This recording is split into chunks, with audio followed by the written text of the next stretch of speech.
I'm moving into my 1997 truck camper full-time, and this is everything I did to prepare. First, I did a general deep clean. Even though the camper was in great condition for its age, it's always good practice to give everything a once-over. I dusted the blinds, cleaned out all the cabinet spaces, and here's where I found some mildew. I sprayed it with vinegar and just gave it my hopes and prayers. We used upholstery cleaner on all the cushions and carpets, then got to work on the renovations. I didn't really like the feather designs on the walls, so we painted them a warm white. I taped everything I didn't feel like taking off the walls and laid out some plastic covers, then applied one coat of primer and one coat of paint to all the interior walls. There were some hard to reach spots since I didn't remove these cushioned window things, so I got creative and used an old watercolor brush to get in there. Honestly, it didn't go too bad. After letting everything dry over the weekend, I came back, removed all the tape and plastic liner, wiped everything down for good measure, and moved on to the floors.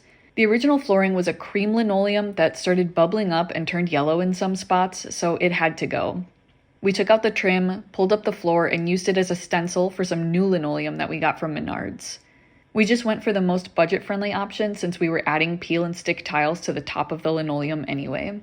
Once I had the cutout of the new flooring, I ordered these peel and stick tiles off Etsy. I chose these because they explicitly said they could be used on flooring and even subflooring if I wanted, but I need the extra insulation, hence the layer of linoleum between the two.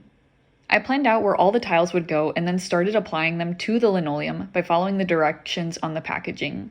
Honestly, I wish I had put the linoleum in the camper first and then applied the peel and stick to the flooring once it was already set in the camper.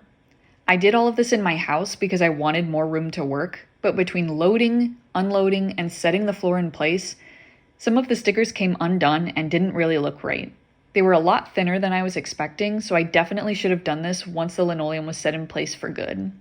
I used this tile adhesive to connect the linoleum to the subfloor and just followed the instructions on the product. Nothing too crazy, but again, because the stickers started coming apart, I knew it needed some kind of sealant.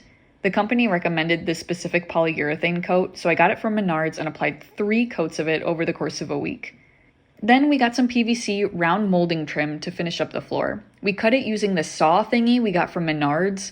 We definitely had a learning curve getting used to it, but we're experts by the time we finished cutting all our pieces. Nailing them in was easy as long as we went slowly.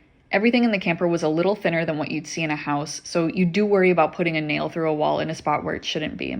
By the time we were done, we had made a mess again, so I cleaned one more time. There were some smears from our work that just would not come out, even with rubbing alcohol, so I ended up buying this goof-off stuff, and it literally saved me so much time. I did learn that this stuff is strong enough to break down polyurethane though, so I was really careful to make sure I didn't wipe off my floor sealant. And then I finally felt ready to move in. I had sheets that matched the floor perfectly, and I think the colors mesh well with the green.